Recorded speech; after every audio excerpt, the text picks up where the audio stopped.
வணக்கம் நண்பர்களே, நான் உங்கள் முத்து. இந்த வீடியோவில் நாம் IQ Neo 10R இந்த பர்டிகுலர் மொபைலோடைய ஃபுல் டீடைல்டு ரிவ்யூ தான் நாம் பார்க்க போகிறோம். வீடியோவை கண்டினியூ பண்ணுங்கள். ஸோ வீடியோவோட கடைசியில் இதுக்கு அல்ட்ரா சாய்ஸ் என்னென்ன இருக்குது அப்படிங்கிறதையும் ஷார்ட்டாக பார்த்துருவோம். So first of all looks and design பார்த்துருவோம். ஸோ லுக் வைஸ் பார்த்தீங்கன்னா பார்க்குறதுக்கு நல்லா தான் இருக்குது. ஸோ கலர் வேரியன்ட் பார்த்தீங்கன்னா என் கையில் இருக்கிறது ப்ளூ கலர் வேரியண்ட்டு. ஸோ இந்த கலர் வேரியண்ட்டும் உங்களுக்கு லுக் வைஸ் பார்க்குறதுக்கு ஒரு நல்ல ப்ரீமியமாக இருக்கிற மாதிரி ஒரு ஃபீல் தான் கொடுக்குது. இதில் பார்த்தீங்கன்னா ஃபுல் அண்ட் ஃபுல் பார்த்தீங்கன்னா பிளாஸ்டிக் தான். ஸோ சைட்ஸும் பிளாஸ்டிக் தான். ஸோ அந்த பில்டு குவாலிட்டி இன்னும் கொஞ்சம் பெட்டராக கொடுத்துருக்கலாம் அப்படிங்கிறது என்னுடைய கருத்து. ஸோ ஃப்ரண்ட்டில் டிஸ்பிளேன்னு எடுத்துக்கிட்டிங்கன்னா 6.78 இன்ச்சஸ் கொண்ட ஒரு 144 ஹெர்ட்ஸ் ரெஃப்ரெஷ் ரேட் கொண்ட சூப்பரான ஒரு டிஸ்பிளே, AMOLED டிஸ்பிளே கொடுத்துருக்காங்க. பீக் பிரைட்னஸ் பார்த்தீங்கன்னா 4500 நிட்ஸ் பீக் பிரைட்னஸ் கொடுத்துருக்காங்க. அண்டு டிஸ்பிளேயோட டச் ரெஸ்பான்ஸ் ரொம்பவே ஸ்மூத்தாக இருக்குது. ஸோ டிஸ்பிளேயில் 1.5K ரெசல்யூஷன் கொடுத்ததால உங்களுக்கு டிஸ்பிளே குவாலிட்டி ரொம்பவே தரமாக இருக்குது. அண்டு பீக் பிரைட்னஸும் பார்த்தீங்கன்னா சன்லைட் விசிபிலிட்டி ரொம்பவே சூப்பராக இருக்குது. ஸோ எதுலேயுமே எந்த விதத்துலையுமே டிஸ்பிளேயில் குறை வைக்கிற மாதிரி தெரில. ஒரு நல்ல டிஸ்பிளே தான் கொடுத்துருக்காங்க. HDR10+ சப்போர்ட்டும் நமக்கு டிஸ்பிளேயில் இருக்குது. ஸோ அந்த PWM டிம்மிங்கும் பார்த்தீங்கன்னா ரொம்பவே நல்லா கொடுத்துருக்காங்க. So low light and night டைமில் நீங்கள் மொபைல் யூஸ் பண்ணுறதுக்கும் உங்களுக்கு ஓரளவுக்கு ஓகேவாக இருக்குது. ஸோ அந்த டிஸ்பிளே ப்ரொடெக்ஷன் பார்த்தீங்கன்னா ஸ்காட்ச் சென்சேஷன் அப் அப்படின்னு ஒரு ப்ரொடெக்ஷன் ஒன்று கொடுத்துருக்காங்க. ஸோ மொபைலோடைய லுக் வைஸ் பார்த்தீங்கன்னா டிஸ்பிளே ஒரு நல்ல விஷயமா இருக்குது. அண்டு இதில் இன்னொரு முக்கியமான விஷயம், பெசல்ஸ் பார்த்தீங்கன்னா சைட்ஸு அந்த டாப்பு பார்த்தீங்கன்னா மினிமலாக இருக்கிற மாதிரி ஒரு ஃபீல் இருக்குது. பட் பாட்டமில் பார்த்தீங்கன்னா கொஞ்சம் பெசல்ஸ் அதிகமாக இருக்குது. ஸோ இதில் நமக்கு ஒரு சில ஆப்ஸ் ஓப்பன் பண்ணும்போது பார்த்தீங்கன்னா இந்த பாட்டம் பெசல்ஸ் பார்த்தீங்கன்னா இங்கே பெசல்லெஸ்ஸாக இருக்குது. ஸோ அது அமேசானில் கரெக்டாக ஒர்க் ஆகுது. ஃப்ளிப்கார்ட்டில் பார்த்தீங்க அப்படின்னா பாட்டமில் எக்ஸ்ட்ரா பெசல்ஸ் கொஞ்சம் அதுவே க்ரியேட் பண்ணிது. ஸோ அது வந்து லுக் வைஸ் பார்க்குறதுக்கு கொஞ்சம் ஒரு மாதிரி இருக்குது. மொபைல் பார்த்தீங்கன்னா உங்களுக்கு டிஸ்பிளேலே ஒரு ஸ்க்ராட்ச் கார்டு ஒன்று ஒட்டி கொடுத்துருப்பாங்க. ஸோ அதை நீங்கள் ரிமூவ் பண்ணாமல் அப்படியே வேணாலும் யூஸ் பண்ணிக்கலாம். ஸோ ஃப்ளாட்டான டிஸ்பிளே அப்படிங்கிறதுனால உங்களுக்கு டம்பர் கிளாஸும் ஈஸியாக உங்களுக்கு கிடைக்கும். ஸோ நம்ம அதிக நேரம் பார்த்திங்கன்னா டிஸ்பிளே தான் அதிகமாக யூஸ் பண்ணுற மாதிரி இருக்கும். ஸோ டிஸ்பிளே வந்து லுக் வைஸ் பார்க்கறதுக்கு நல்லாயிருக்கு. அண்ட் யூஸ் பண்ணுறதுக்கும் ரொம்பவே ஸ்மூத்தாக சூப்பராக இருக்குது. ஸோ என் கையில் இருக்கிறது 8GB RAM 256GB variant. Out of the box Android 15 and FunTouchOS 15 run ஆகுது. இதில் பவர்ஃபுல்லான Qualcomm Snapdragon 8S Gen 3 அப்படிங்கிற ஒரு சிப்செட் யூஸ் பண்ணியிருக்காங்க. பாக்ஸை ஓப்பன் பண்ணதுக்கப்புறம் பார்த்தீங்கன்னா ஒரே ஒரு அப்டேட் தான் கிடச்சிது. ஸோ அந்த அப்டேட் வெர்ஷன் பார்த்தீங்கன்னா 15.0.7.14 W30. ஸோ இந்த அப்டேட்டில் மார்ச் மந்த்துக்கான செக்யூரிட்டி பேட்ச் கொடுத்துருந்தாங்க. நீங்கள் 256GB வேரியண்ட்டை செலக்ட் பண்ணிங்கன்னா தான் உங்களுக்கு UFS ஸ்டோரேஜ் 4.1 கிடைக்கும். பட் 128 செலக்ட் பண்ணுறீங்க அப்படின்னா UFS 3.1 தான் கிடைக்கும். ரெண்டுலேயும் LPDDR5X RAM தான் கொடுத்துருக்காங்க. இதில் உங்களுக்கு டியூல் ஸ்டீரியோ ஸ்பீக்கர் சப்போர்ட் கொடுத்துருக்காங்க. பாட்டமில் ஒரு வெண்ட் இருக்குது. அண்ட் டாப்பில் பார்த்தீங்கன்னா வெண்ட் எதுவும் கொடுக்கல. ஸோ உங்களுக்கு ஏர்பேஸே ஸ்பீக்கராக செயல்படும். ஸோ இதில் இன்னொரு வெண்ட்டு கொடுத்துருந்தா நல்லா இருந்திருக்கும். பட் ஸ்பீக்கரோட அவுட்புட் நல்லா லவுடராக இருக்குது அண்ட் ரிச்சாக இருக்குது. ஸோ ஸ்பீக்கருக்காக டால்பி அட்மோஸ் அண்ட் DTS இந்த மாதிரி எந்த எஃபெக்டும் கொடுக்கல. ஹைரஸ் எதுவும் கொடுக்கல. ஹைரஸ் பார்த்தீங்கன்னா உங்களுக்கு ஹெட்செட் யூஸ் பண்ணிங்கன்னா ஹைரஸ் ஆடியோ உங்களுக்கு கிடைக்கும். ஸோ ஹெட்செட் யூஸ் பண்ணும்போது உங்களுக்கு இன்னும் கொஞ்சம் பெட்டரான ஆடியோ அவுட்புட் உங்களுக்கு கிடைக்குது. நெக்ஸ்ட் இதில் Wi-Fi 6க்கான சப்போர்ட் இருக்குது. இன்டிஸ்பிளே ஃபிங்கர் பிரிண்ட் ஸ்கேனர் ரொம்பவே ஃபாஸ்ட்டாக ஒர்க் ஆகுது. அது மட்டும் இல்லாமல் Bluetooth 5.4 வெர்ஷன் கொடுத்துருக்காங்க. பட் NFC சப்போர்ட் கிடையாது. IR பிளாஸ்டர் கொடுத்துருக்காங்க. TV, AC and set top box எல்லாமே நீங்கள் வந்து இதில் கண்ட்ரோல் பண்ணிக்கலாம். ஆல்வேஸ் ஆன் டிஸ்பிளே கொடுத்துருக்காங்க. ஸோ அது வந்து நமக்கு 24 ஹவர்ஸும் பர்ஃபெக்டாக ஒர்க் ஆகுது. சார் வேல்யூ பார்த்தீங்கன்னா லிமிட்டுக்குள்ளே தான் இருக்குது. Head sir value 0.97 W/kg and body sir value 0.96 W/kg. ஆனாலும் நீங்கள் ஹெட்செட் போட்டு கால்ஸ் அட்டன் பண்ணுங்கள். அப்படி இல்லாட்டி ஸ்பீக்கரில் போட்டு அட்டன் பண்ணுங்கள். ஸோ கால்ஸ் அட்டன் பண்ணும்போது நான் ஜியோ தான் மெயின் சிம்மாக யூஸ் பண்ணுறேன். எனக்கு எந்த விதமான பிரச்சனையுமே வந்தது கிடையாது. ஸோ ஜியோ வந்து சூப்பர் ஃபாஸ்ட்டாக இருக்குது. அதுவே வந்து எனக்கு அவுட் ஆஃப் த பாக்ஸ் பார்த்தீங்கன்னா கொஞ்சம் அதில் ஸ்ட்ரகிள் இருந்த மாதிரி ஒரு ஃபீல் இருந்துச்சு. பட் ஆஃப்டர் அப்டேட் பார்த்தீங்கன்னா கொஞ்சம் நல்லா ஃபாஸ்ட்டாக இருக்கிற மாதிரி ஒரு ஃபீல் இருக்குது. பட் சூப்பர் ஃபாஸ்ட்டுன்னு சொல்ல முடியாது. ஆல்ரெடி நான் யூஸ் பண்ண போக்கோ X6 ப்ரோவோட கம்பேர் பண்ணும்போது ஸ்லைட்லி கொஞ்சம் கம்மியாக இருக்கிற மாதிரி தான் ஒரு ஃபீல் இருக்குது. அது காரணம் இதில் வந்து 10 5G பேண்ட்ஸ் தான் கொடுத்துருக்காங்க. பட் அப்டேட்டுக்கு முன்னாடி பார்த்தீங்கன்னா அந்த 5G வந்து கொஞ்சம் சுமாராக தான் இருந்தது. ஆஃப்டர் அப்டேட் பார்த்தீங்கன்னா 5G கொஞ்சம் சூப்பராக ஒர்க் ஆகுது. கால்ஸ் அட்டன் பண்ணும்போது ஸ்பீக்கர் குவாலிட்டி ரொம்பவே சூப்பராக இருக்குது. நீங்கள் பாக்கெட்டில் போட்டு நீங்கள் வந்து ரன்னிங்லேயே நீங்கள் வந்து ஸ்பீக்கரில் போட்டு பேசுனீங்கன்னா கிளியராகவே அவுட்புட் கிடைக்குது. நீங்கள் பேசுகிறதும் அவங்களுக்கு கிளியராக கேட்கும். பட் நீங்கள் பாட்டு கேட்கும்போது பார்த்தீங்கன்னா ஸ்பீக்கரோட அவுட்புட் நல்லா கிளியராக இருக்குது, லவுடாக இருக்குது. எனக்கு ஒரே ஒரு குறைபாடு என்னென்னா அட்லீஸ்ட் இந்த டிடிஎஸ் எஃபெக்டில் கொஞ்சம் சவுண்ட் குவாலிட்டி ஏதாவது கொடுத்துருக்கலாம், இல்லை டால்பி அட்மாஸ் அப்படிங்கிற எஃபெக்டாவது கொடுத்துருக்கலாம் அப்படிங்கிறது என்னுடைய கருத்து. ஸோ அந்த மாதிரி செட்டில் நீங்கள் ஸ்பீக்கர் அவுட்புட்டு பாட்டு கேட்கும்போது உங்களுக்கு டிஃப்ரென்ஸ் லைட்டாக தெரியும். ஸோ இந்த பேக் பேனல் பார்த்தீங்கன்னா ஃபுல் அண்ட் ஃபுல் பிளாஸ்டிக் தான். பட் இதில் வந்து ஃபிங்கர் பிரிண்ட்ஸ் மட்ஜஸ் எதுவுமே நமக்கு கிடைக்கிறதில்ல. ஸோ அதனால் யூஸ் பண்ணுறதுக்கு நல்லாயிருக்கு. பட் ரியல்மி GT 60 யூஸ் பண்ணிங்கன்னா உங்களுக்கு ஃபிங்கர் பிரிண்ட்ஸ்லாம் அப்படியே கிளியராக தெரியும். பட் இதில் அந்த அளவுக்கு எதுவும் தெரியல. பட் இன்னும் கொஞ்சம் நல்லா குவாலிட்டியாக கொடுத்துருக்கலாமோ அப்படின்னு எனக்கு தோணுது. ஸோ நெக்ஸ்ட் இதில் ஒரு கேஸ் ஒன்று கொடுத்துருக்காங்க. அது பார்க்குறதுக்கு ப்ளூ கலர் மாதிரியே தான் இருக்குது. இது எல்லோவாக மாறிடும் அப்படின்னு தான் நினைக்கிறேன். பட் அந்த கேஸோடைய குவாலிட்டி இன்னும் கொஞ்சம் இம்ப்ரூவ் பண்ணியிருக்கலாம். அந்த கேஸ் பார்த்தீங்கன்னா ஃபிட்டிங் வந்து கொஞ்சம் ஷேக் இருக்குது. ஸோ நீங்கள் விசிபிளாக பார்த்தீங்கன்னா உங்களுக்கு தெரியுது அந்த இடத்துல. இப்போ என் கையில் வந்து நல்லா ஷேக் தெரியுது. அண்டு இந்த ஷேக் இருக்கிறதுனால உங்களுக்கு ஸ்க்ராச்சஸ் உருவாகிறதுக்கான வாய்ப்புகள் நிறையாவே இருக்குது. ஸோ ஃபிட்டிங் கொஞ்சம் கரெக்டாக கொடுத்துருக்கலாம். நெக்ஸ்ட் இதில் பேட்டரி தான் வந்து ஹைலைட்டான விஷயம். 6400 mAh battery with 80 watt charger டப்பாவில் ப்ரொவைட் பண்ணுறாங்க. ஸோ நான் செக் பண்ண வரைக்கும் பேட்டரி லைஃப் நல்லாயிருக்கு. பட் பேட்டரி சார்ஜிங் ஆகிற டைம் பார்த்தீங்கன்னா 0 to 100 இது வரைக்கும் நான் செக் பண்ணல. 10 to 100 பார்த்தீங்கன்னா எனக்கு 1 hour சாலிடாக டைம் எடுக்குது. 8%லேருந்து 100% வரைக்கும் 1 hour டைம் எடுக்குது. பட் 20%லேருந்து 100% வரைக்கும் சார்ஜ் போட்டோம் அப்படின்னா மேபி ஒரு 50 minutesல நமக்கு ஃபுல் சார்ஜ் ஆகிடுது. ஸோ இந்த 10 daysல பார்த்தீங்கன்னா அப்ராக்சிமேட்டாக ஒரு 106 GB கிட்ட நான் யூஸ் பண்ணியிருக்கேன். ஸோ எனக்கு பிஃபோர் அப்டேட்டு எனக்கு பேட்டரி லைஃப் அதிகமாக வரல. பட் ஆஃப்டர் அப்டேட் கொஞ்சம் பரவாயில்லன்னு தோணுது. பிஃபோர் அப்டேட் பார்த்தீங்கன்னா ஒரு 5 hours தான் எனக்கு ஸ்க்ரீன் ஆன் டைம் கிடச்சிது. ஆஃப்டர் அப்டேட் பார்த்தீங்கன்னா ஒரு 7 hours சாலிடாக எனக்கு ஸ்க்ரீன் ஆன் டைம் கிடைக்குது. பட் இதில் இருக்கிற பேட்டரி பார்த்தீங்கன்னா சிலிக்கான் கார்பன் டெக்னாலஜிலாம் கிடையாது. 6400 mAh battery lithium ion battery தான். ஸோ இருந்தாலும் வெயிட் மேனேஜ்மெண்ட்டுன்னு பார்த்தீங்கன்னா 196 கிராம் வெயிட் இருக்குது. வெயிட் மேனேஜ்மெண்ட்டு ஓரளவுக்கு நல்லா பண்ணியிருக்காங்க. பட் எனக்கு ஒரே ஒரு மிகப்பெரிய குறைபாடு என்னென்னு பார்த்தீங்கன்னா நான் எப்போல்லாம் சார்ஜ் போகிறேனோ அப்போல்லாம் சரியான ஹீட் ஆகுது மொபைலு. ஸோ இது வந்து எனக்கு பிஃபோர் அப்டேட்டும் ஹீட் அதிகமாக தான் இருந்தது, ஆஃப்டர் அப்டேட்டும் எனக்கு ஹீட் அதிகமாக தான் இருக்குது. எப்போல்லாம் நீங்கள் சார்ஜ் போகிறீங்களோ அப்போல்லாம் ஹீட் ஆகும் தான் நினைக்கிறேன். நீங்கள் யூஸ் பண்ணுற மொபைலில் ஹீட் ஆகுதா இல்லையாங்கிறத சார்ஜ் போடும்போது அதை கமெண்ட்ஸில் சொல்லுங்கள். நீங்கள் சார்ஜ் போடும்போது ஹீட் ஆகலைன்னா ஒரு சூப்பரான சாய்ஸாக இருக்கும். ஸோ ஆஃப்டர் அப்டேட் பார்த்தீங்கன்னா கேம் ப்ளே பண்ணும்போது எனக்கு வார்மிங் ஃபீல் தான் இருக்குது, ஹீட்லாம் ஆகலை. அதே மாதிரி கன்சிஸ்டன்சி கொஞ்சம் நல்லாயிருக்கு. 5G நெட்வொர்க் யூஸ் பண்ணும்போதும் கொஞ்சம் கன்சிஸ்டன்சியாக இருக்குது. ஆஃப்டர் அப்டேட் நமக்கு ரொம்பவே ஸ்மூத்தாக இருக்குது எல்லா விஷயத்துலையும். கேமரா யூஸ் பண்ணும்போதும் நமக்கு ஒரு வார்ம் ஃபீல் தான் இருக்குது, ஹீட்டிங் அதிகமாகலை. பட் பிஃபோர் அப்டேட் எல்லாமே ஹீட் அதிகமாக இருந்தது.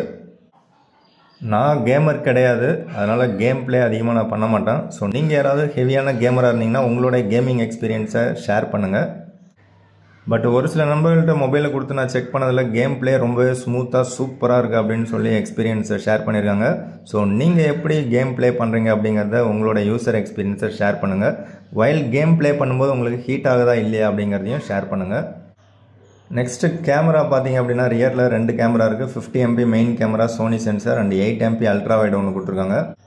ஃப்ரண்ட்டில் செல்ஃபிக்கு 32 MP செல்ஃபி கேமரா கொடுத்துருக்காங்க. ஸோ நமக்கு செல்ஃபியில் எந்த விதமான குறையும் வைக்கல. செல்ஃபி கேமரா சூப்பராக இருக்குது. Comparing to rear camera selfie ரொம்பவே பெட்டராக இருக்குது எனக்கு. ஸோ கேமராவோட அவுட்புட் பார்த்தீங்கன்னா கொஞ்சம் கலர்ஸ்லாம் ஸ்லைட்லி பூஸ்டப் பண்ண மாதிரி இருக்கும். ஃபோக்கஸிங் பார்த்தீங்கன்னா நல்லாயிருக்கு. பட் சம்டைம்ஸ் பார்த்தீங்கன்னா ஃபோக்கஸிங் ரியர் கேமராவில் கொஞ்சம் தடுமாற்றங்கள் இருக்குது. ஸோ அதை கொஞ்சம் ஃபிக்ஸ் பண்ணால் நல்லாயிருக்கும் அப்படின்னு எனக்கு தோணுது. அண்டு செல்ஃபி கேமராவை பொறுத்த வரைக்கும் ரொம்பவே சூப்பராக இருக்குது. பட் ரியர் கேமராவில் டேப் டு ஃபோக்கஸ் நமக்கு கரெக்டாக அந்த ஆப்ஜெக்டை செலக்ட் பண்ணிச்சு அப்படின்னா சூப்பரான அவுட்புட் கிடைக்குது. பட் அதை டிடெக்ட் பண்ணி கொஞ்சம் செலக்ட் பண்ணுறது கஷ்டமாக இருக்குது. ஸோ இது வந்து ஆஃப்டர் அப்டேட் தான் நான் ஷூட் பண்ணது. ஸோ பிஃபோர் அப்டேட்டோட கம்பேர் பண்ணும்போது ஆஃப்டர் அப்டேட் ஸ்லைட்லி கலர்ஸ் கொஞ்சம் கம்மி பண்ண மாதிரி இருக்குது. அதுக்கு முன்னாடி கலர்ஸ் ரொம்பவே ரிச்சாக இருந்தது. ஸோ எப்படி பார்த்தாலும் கேமரா வந்து உங்களுக்கு பார்த்த உடனே அட்ராக்டிவாக இருக்கும். ஸோ அந்தளவுக்கு ஒரு சூப்பரான கேமரா மொபைலாகவும் இருக்குது. ஸோ அப்படி பார்க்கும்போது உங்களுக்கு பேட்டரியும் சூப்பராக இருக்குது. அண்டு கேமிங் எக்ஸ்பீரியன்ஸும் ரொம்பவே ஸ்மூத்தாக இருக்குது. Display quality and speaker quality ரொம்பவே சூப்பராக இருக்குது. அண்டு செல்ஃபி கேமராவும் ரொம்பவே அட்டகாசமாக இருக்குது. ஸோ இந்த பட்ஜெட்டில் உங்களுக்கு ஒரு ஆல்ரவுண்டர் மொபைலாக இது கிடைக்கும். நெக்ஸ்ட் இதில் வந்து UFS 4.1 ஸ்டோரேஜ் கொடுத்துருக்காங்க. ஸோ அதனால் எனக்கு யூஸ் பண்ணுறதுக்கு ரொம்பவே சூப்பர் ஃபாஸ்ட்டாக இருக்குது அப்படின்னு சொல்ல முடியும். ஸோ அது எதை வச்சு சொல்கிறோம் அப்படின்னு பார்த்தீங்கன்னா கிட்டத்தட்ட அந்த 100 GB யூஸ் பண்ணது எல்லாமே வந்து நெட்டில் தான் நான் யூஸ் பண்ணியிருக்கேன். நெட்டில் வந்து video editing and uploading. So இந்த மாதிரி விஷயங்களுக்கு பார்த்தீங்கன்னா வீடியோ எடிட் பண்ணுறது, வீடியோ ரெண்டரிங் பண்ணுறது, ஸோ இதெல்லாம் வந்து சூப்பர் ஃபாஸ்ட்டாக இருக்குது அண்டு ஸ்மூத்தாகவும் இருக்குது அப்படின்னு சொல்லலாம். ஸோ அப்படி பார்க்கும்போது ஓவராலாக மல்டி டாஸ்கிங் பண்ணுறவங்களுக்கு இந்த பர்டிகுலர் மொபைல் பார்த்தீங்கன்னா ரொம்பவே பெஸ்ட்டான ஒரு டீலாக இருக்கும். ஸோ ப்ரைஸ் பாயிண்ட்டுன்னு பார்த்தீங்கன்னா 8,128 உங்களுக்கு 27,000 ப்ரைஸ் வச்சுருக்காங்க. அதை வந்து அவாய்ட் பண்ணிவிடுங்க. 8,256 29,000 இருக்குது. அண்ட் 12,256 31,000 இருக்குது. அட்லீஸ்ட் இதை வந்து 12,512 கொடுத்துருக்கலாம். ஸோ ரேம் மேனேஜ்மெண்ட்டு நல்லா தான் இருக்குது. பட் 12,512 கொடுத்துருந்தா நல்லா இருந்திருக்கும் அப்படின்னு எனக்கு தோணுது. ஸோ இதில் ஃபன் டச் ஓஎஸ் பார்த்தீங்கன்னா கொஞ்சம் சுமாராக தான் இருக்குது. அது இன்னும் கொஞ்சம் சூப்பராகணும்னா ஆரிஜின் ஓஎஸ் அப்படியே கொடுத்தா நல்லாயிருக்கும்னு தோணுது. ஸோ அதில் வந்து உங்களுக்கு வால்யூம் அட்ஜஸ்ட் பண்ணுறது அண்டு பாட்டு கேட்கும்போது அதை நம்ம இங்கேயே அட்ஜஸ்ட் பண்ணுற மாதிரி எல்லாமே மெனுவிலே கொடுத்துருவாங்க. ஸோ அந்த மாதிரி ஏன் இவங்க இன்னும் மாற்றாமல் இருக்காங்கன்னு தெரியல. எனக்கு தெரிஞ்சு இவங்க ஒரு ஆள் மட்டும்தான் மாற்றாமல் இருக்காங்க. அண்ட் அட்லீஸ்ட் அந்த வால்யூம் அட்ஜஸ்ட் பண்ணுறதையாவது இதில் வந்து ரிஃபைன் பண்ணி மாடிஃபை பண்ணி இதில் கொண்டு வரலாம். பட் ஏன் கொண்டு வரலன்னு தெரியல. ஆல்ரெடி பழைய ஃபன் டச் ஓஎஸ்லாம் பார்த்தீங்கன்னா இங்கே கீழே பாட்டம்லேருந்து ஸ்வைப் பண்ணுற மாதிரி இருக்கும். ஸோ அதுலேயே நமக்கு வால்யூம் அட்ஜஸ்ட்மெண்ட்லாம் இருக்கும். பட் இதில் வால்யூம் அட்ஜஸ்ட்மெண்ட்டுக்கு நீங்கள் இந்த வால்யூம் ரேக்கர்ஸை யூஸ் பண்ணுறது தான் ஒரு கடுப்பான ஒரு விஷயமா இருக்குது. ஓகே, இப்போ கன்க்ளூஷனுக்கு வருவோம். ப்ரைஸ் பாயிண்ட் பார்த்தீங்கன்னா 8GB RAM 256GB வேரியண்ட்டு நீங்கள் வாங்கினீங்கன்னா தான் உங்களுக்கு பெஸ்ட் மொபைலாக இருக்கிறதுக்கான சான்சஸ் நிறையா இருக்குது. அப்படி பார்க்கும்போது 29,000 ப்ரைஸ் அப்படின்னா அதில் ஒரு 1,000-2,000 கார்டு ஆஃபர் போச்சுன்னா 28 இல்லை 27க்கு நீங்கள் மொபைல் வாங்குறீங்கன்னா ஓகே அப்படின்னு சொல்லலாம். பட் ப்ரைஸை வச்சு பார்க்கும்போது ஸ்லைட்லி கொஞ்சம் ஹை தான். ஸோ அண்டர் 30,000 ப்ரைஸ் பாயிண்டில் வச்சு பார்க்கும்போது இது வந்து ஒரு பெஸ்ட் ஆல்ரவுண்டர் மொபைலாக இருக்குது. ஸோ இதுக்கு அல்டர் சாய்ஸ்ன்னு பார்த்தீங்கன்னா உங்களுக்கு Poco X7 Pro 5G mobile Flipkart எக்ஸ்க்ளூசிவாக இருக்குது. ஸோ இதுலேயும் வந்து உங்களுக்கு 6,550 mAh battery, 90W charger, MediaTek Dimensity 8400 ultra அப்படிங்கிற சிப் செட்டு. ஓவராலாக பார்த்தீங்கன்னா ஒரு பர்ஃபெக்டான கேமிங் மொபைலாக தான் இருக்குது. பட் இதில் பேட்டரி பார்த்தீங்க அப்படின்னா உங்களுக்கு சிலிக்கான் கார்பன் டெக்னாலஜியில் கொடுத்துருக்காங்க. அது ஒரு நல்ல விஷயம். கேமராவும் மெயின் கேமரா சோனி சென்சார் கொடுத்துருக்காங்க. லுக் வைஸ் பார்க்கறதுக்கு ரொம்பவே சூப்பராக இருக்குது. அண்ட் பேஸ் வேரியண்ட்டு தற்சமயத்துக்கு பார்த்தீங்கன்னா 8GB RAM 256GB வேரியண்ட்டு உங்களுக்கு ஆஃபர் எதுவும் இல்லாமலே 26,000 இருக்கும். அண்ட் ஆல்சோ ஆஃபர் யூஸ் பண்ணிங்கன்னா 25,000க்கு வாங்கலாம். இதில் உங்களுக்கு ஐபி ரேட்டிங்கும் கொடுத்துருவாங்க. அது ஒரு நல்ல விஷயம். ஸோ இதில் ஒரு குறைபாடு என்ன சொல்லணும்னு பார்த்தீங்கன்னா செல்ஃபி கேமரா சுமாராக தான் இருக்கும். ஸோ உங்களுக்கு செல்ஃபி கேமராவில் இன்ட்ரெஸ்ட் இல்லை அப்படின்னா டெஃபினட்டாக இந்த மொபைல் செட் ஆகும். ரியர் கேமரா ஒரு சூப்பரான அவுட்புட் கொடுக்கும். ஸோ இந்த பர்டிகுலர் மொபைலும் லேட்டஸ்ட் Android 15ல் ரன் ஆகுது. ஸோ இந்த ப்ரைஸ் பாயிண்ட்டில் இது பார்த்தீங்கன்னா ஒரு பெஸ்ட் டிவைஸ் அப்படின்னு நான் சொல்லுவேன். நீங்கள் யாராவது இந்த பர்டிகுலர் மொபைல் யூஸ் பண்ணிங்கன்னா உங்களுடைய கேமிங் எக்ஸ்பீரியன்ஸ் அண்டு யூசர் எக்ஸ்பீரியன்ஸை ஷேர் பண்ணுங்கள். நான் யூஸ் பண்ணுற IQ Neo 10Rல பார்த்தீங்கன்னா AnTuTu ஸ்கோர் 14 லட்சம் சம்திங் வந்திருக்கு. ஸோ கிட்டத்தட்ட இதே அளவுக்கான ஸ்கோர் பார்த்தீங்கன்னா போக்கோ X7 Proலேயும் உங்களுக்கு கிடைக்கும். இந்த போக்கோ X7 Proவோடைய உங்களுக்கு வெயிட்டும் பார்த்தீங்கன்னா 190 கிராமுக்கு மேலே தான் இருக்கும். ஸோ கிட்டத்தட்ட சிமிலராக இருக்கும் உங்களுக்கு IQ Neo 10 இருக்கும். போக்கோ X7 Proக்கும் பார்த்தீங்கன்னா காம்படிஷன் வச்சிங்கன்னா ரெண்டுமே மோரர்லெஸ் ஈக்குவலாக இருக்கிறதுக்கான சான்சஸ் இருக்குது. பட்டு உங்களுக்கு IQ Neo 10Rல செல்ஃபி கேமரா ரொம்பவே சூப்பராக இருக்குது. ஸ்னாப்ட்ராகன் ப்ராசஸர் இருக்குது. ஸோ அதுக்கு தகுந்த மாதிரி ப்ரைஸும் பார்த்தீங்கன்னா இதை விட ஒரு 2,000 உங்களுக்கு அதிகமாக இருக்குது. அண்ட் இதே ப்ரைஸ் பாயிண்ட்லேயே புதுசாக இன்னொரு மொபைல் பார்த்தீங்கன்னா Realme P3 Ultra அப்படிங்கிற மொபைல் அவைலபிளாக இருக்குது. இதுவும் ஃப்ளிப்கார்ட் எக்ஸ்க்ளூசிவாக இருக்குது. இதில் பார்த்தீங்கன்னா மீடியாடெக் டைமென்சிட்டி 8350 அல்ட்ரா அப்படிங்கிற சிப் செட் கொடுத்துருவாங்க. இதுவும் கிட்டத்தட்ட இந்த Poco X7 Pro and IQ Neo 10R இந்த ரெண்டு மொபைலோட AnTuTu ஸ்கோரோட கம்பேர் பண்ணும்போது இந்த Realme P3 Ultraவில் கொஞ்சம் கம்மியாக தான் இருக்கும். ஸோ ஆனாலும் இது வந்து ஒரு பர்ஃபெக்டான கேமிங் மொபைல் அப்படின்றத விட இதில் வந்து குவாட் கர்வ்டு டிஸ்பிளே கொடுத்துருக்காங்க. 180 கிராமுக்கான வெயிட்டு தான் இருக்குது. ஸோ கேமரா செட்டப்பும் ஓரளவுக்கு நல்லாவே கொடுத்துருக்காங்க. ஸோ யூசர் ரிவ்யூன்னு பார்க்கும்போது உங்களுக்கு பேட்டரியும் நல்லாயிருக்கு, டிஸ்பிளே நல்லாயிருக்கு, பர்ஃபார்மன்ஸும் ஓரளவுக்கு ஓகேவாக இருக்குது, கேமராவும் ஓரளவுக்கு ஓகேவாக இருக்குது. அண்டு எல்லாத்த விட முக்கியமானது குவாட் கர்வ்டு டிஸ்பிளேவாக இருக்குது. ஸோ குவாட் கர்வ்டு டிஸ்பிளே பிடிக்கும் அப்படின்னா உங்களுக்கு இந்த மொபைல் வந்து ஒரு பெட்டரான சாய்ஸு. வெயிட்டும் பார்த்திங்கன்னா ரொம்பவே கம்மியாக இருக்குது. ஆனால் டிஸ்பிளே சைஸ் பார்த்திங்கன்னா ஸ்லைட்லி கொஞ்சம் அதிகமாக இருக்குது. 6.83 இன்ச்சஸ் கொண்ட ஒரு டிஸ்பிளே கொடுத்துருக்காங்க. ஸோ இதில் ஒரே ஒரு குறைபாடு என்னென்னு பார்த்தீங்கன்னா ஐபி ரேட்டிங்லாம் இருக்குது, 80W சார்ஜர் இருக்குது, 6000 mAh பேட்டரி இருக்குது. குறைபாடுன்னு எடுத்துக்கிட்டிங்கன்னா UFS 3.1 ஸ்டோரேஜ் தான் கொடுத்துருக்காங்க. ஸோ அது ஒன்று தான் குறையாக இருக்கும். ஸோ இந்த Realme P3 Ultraவில் இன்னொரு குறைபாடுன்னு பார்த்தீங்கன்னா ப்ரைஸும் கொஞ்சம் அதிகமாக தான் இருக்குது. 8GB RAM 128GB வேரியண்ட் ஒன்று கொடுத்துருக்காங்க. அது எதுக்கு தான் கொடுக்குறாங்கன்னே தெரில. ஸோ அதோடைய ப்ரைஸே வந்து 27,000 இருக்குது. அதில் மேபி உங்களுக்கு கார்டு ஆஃபர்ஸ் 2,000 3,000 கொடுத்தாலும் ஸோ ப்ரைஸ் பாயிண்ட்டை வச்சு பார்க்கும்போது base variant 128GB variant avoid பண்ணால் நல்லாயிருக்கும். ஸோ அதோடைய ப்ரைஸும் ரொம்பவே அதிகமாக தான் இருக்குது. மேபி ஆஃபரில் உங்களுக்கு இதை விட கம்மியாக கிடைக்கிறதுக்கான வாய்ப்புகள் இருக்குது. அடுத்ததாக பார்த்தீங்கன்னா 8256 ஒன்று இருக்குது, அதோடைய ப்ரைஸ் பார்த்தீங்கன்னா 28,000 இருக்குது. அண்டு ஹையர் வேரியன்ட் பார்த்தீங்கன்னா 12512 தான் இருக்குது. ஸோ அதோடைய ப்ரைஸ் 30,000 இருக்குது. பட் இதெல்லாம் கம்பேர் பண்ணும்போது எனக்கு போக்கோவில் சூப்பராக ப்ரைஸ் ஃபிக்ஸ் பண்ணுறாங்க. போக்கோ X7 ப்ரோவில் பார்த்தீங்கன்னா base variant 8GB RAM 256GB variant, அதோடைய ப்ரைஸ் இப்போ 26,000 தான் இருக்குது. அண்ட் அடுத்த வேரியன்ட்டுன்னு பார்த்தீங்கன்னா 12GB RAM. 12GB RAM எடுத்திங்கன்னா உங்களுக்கு 512GB வேரியன்ட் வரும். ஸோ இதில் செக் பண்ணிங்கன்னா 512GB வேரியன்ட் கிடையாது. So 12GB RAM 256GB variant தான் காமிக்குது. அதோடைய ப்ரைஸ் பார்த்தீங்கன்னா 28,000. எனக்கு தெரிஞ்சு இந்த ரேம்காக ப்ரைஸ் வைக்கிறது பார்த்தீங்கன்னா இந்தியாவில் மட்டும்தான் அதிகமாக இருக்குன்னு நான் நினைக்கிறேன். ஸோ இப்போ பார்த்த அந்த 3 mobile iQOO Neo 10R and Realme P3 Ultra and Poco X7 Pro மூணுமே பார்த்தீங்கன்னா out of the box Android 15 தான் ரன் ஆகுது.